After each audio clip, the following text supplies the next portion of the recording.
Bonjour et bienvenue à notre vidéo hors série 3, Petite escapade à la Malbaie.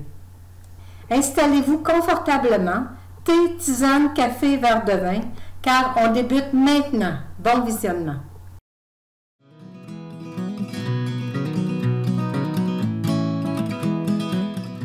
À notre arrivée à la Malbaie, c'est la marée basse. Charmés par la vue, on fera notre halte café sur la terrasse d'un resto-bar laitier qui se nomme la Goélette.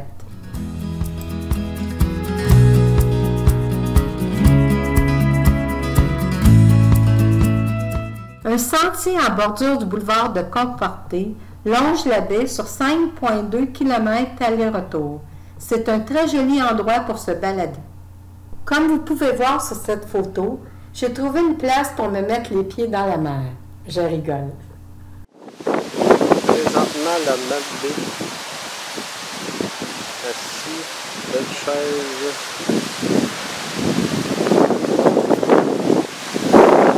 Avant d'aller à Cap-à-l'Aigle, petit repos après notre café. Cette vue-là, l'eau qui monte graduellement, à l'abri des arbres, parce qu'il fait quand même 32 degrés.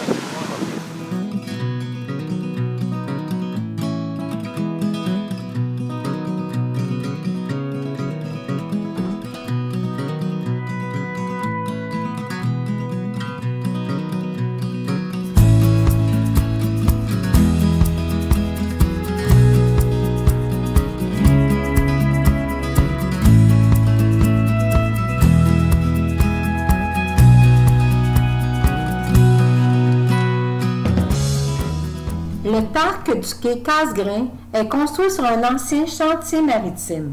Jadis, on bâtissait des goélettes. C'est pour cela sûrement qu'on y a construit un bateau pirate coloré dans l'aire de jeu. D'où vient aussi le nom du casse-croûte, j'imagine.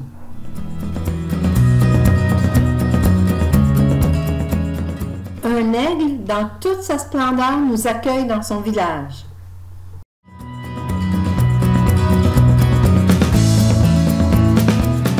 Dans ce jardin, on y retrouve plus de 800 plants de lilas.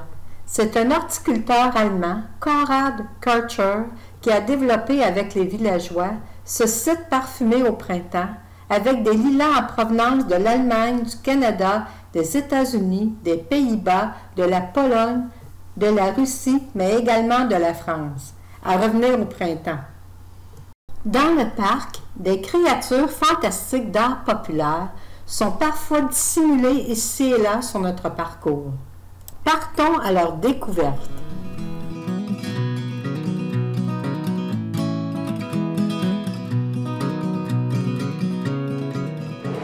En suivant dans les voiles, on va visiter le jardin du Cap-à-l'Aigle.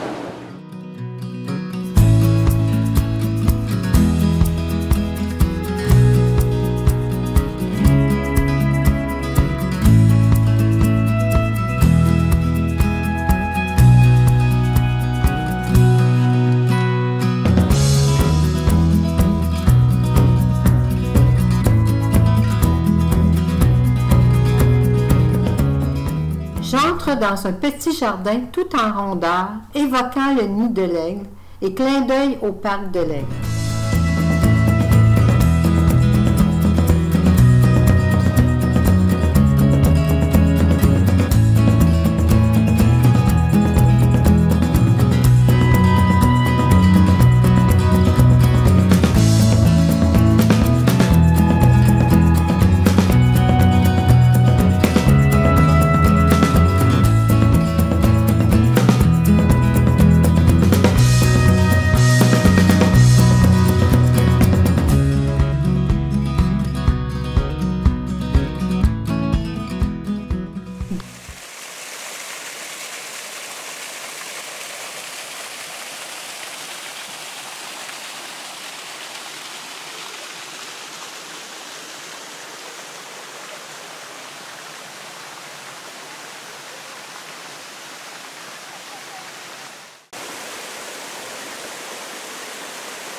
petite chute en cascade dans le sous-bois de la forêt.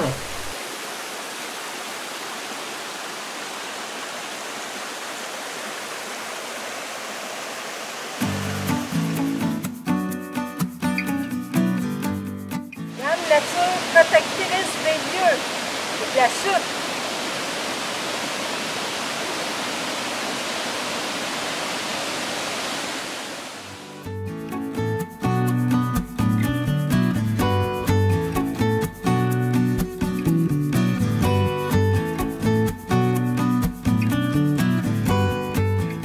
Ici, on est déjà arrivé au bord du fleuve, puis on voit la petite marina de Cap Alègue.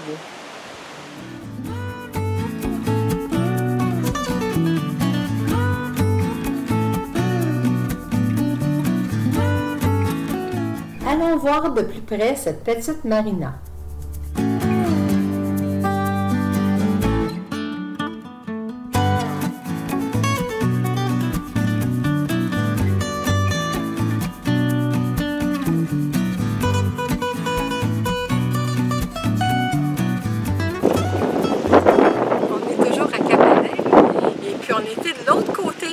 La marina de ce sens-ci.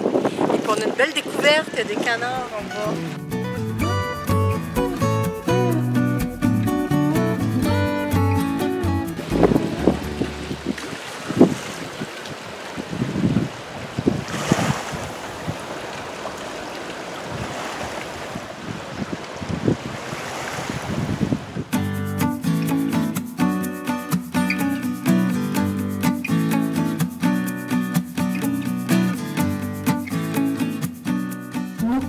Cap Alègue pour Pointe-au-Pic.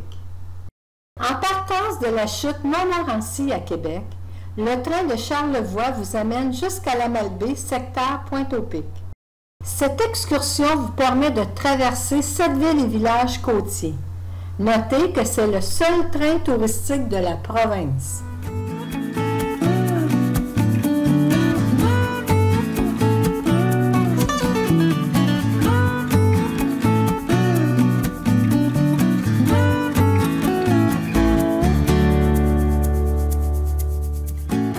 Après l'heure du souper, la lumière est excellente à cette heure-ci.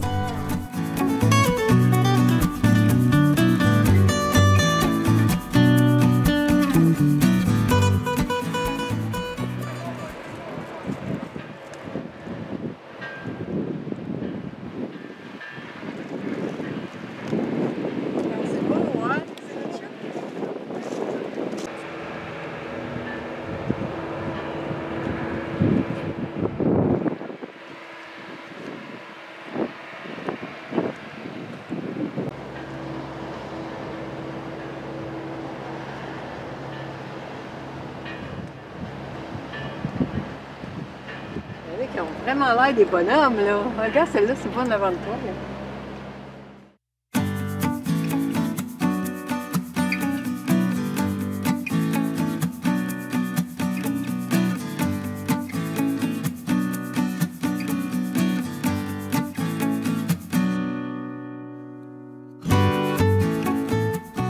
On dirait une réunion d'Inutchuk qui célèbre la vie avant le soleil couchant.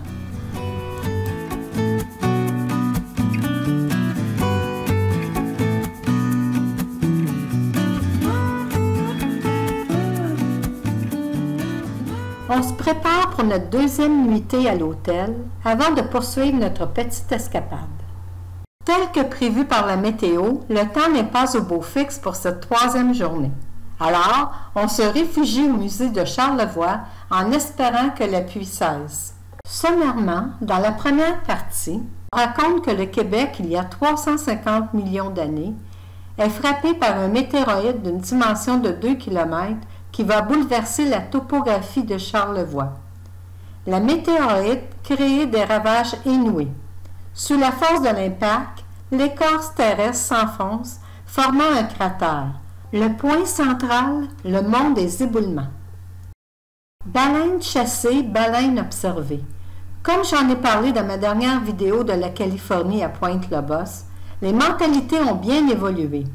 Jadis, chassée massivement pour son cuir et son gras, servant de carburant pour les lampes à l'huile, La baleine est devenue une denrée rare et désormais protégée. Fort heureusement, depuis les années 1980, les touristes prennent plaisir à observer ces gigantesques et majestueux mammifères marins. Ce changement de cap marque le passage d'une industrie à une autre, tout aussi lucrative. La deuxième partie traite de l'art populaire.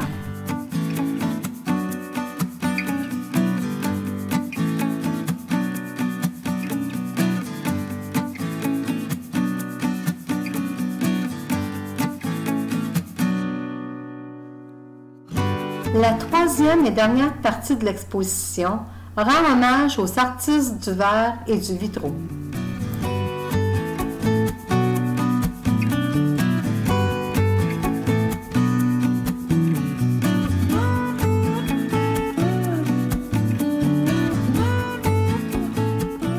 À notre sortie du musée, rien ne s'arrange côté météo, alors on choisit de revenir doucement vers la maison.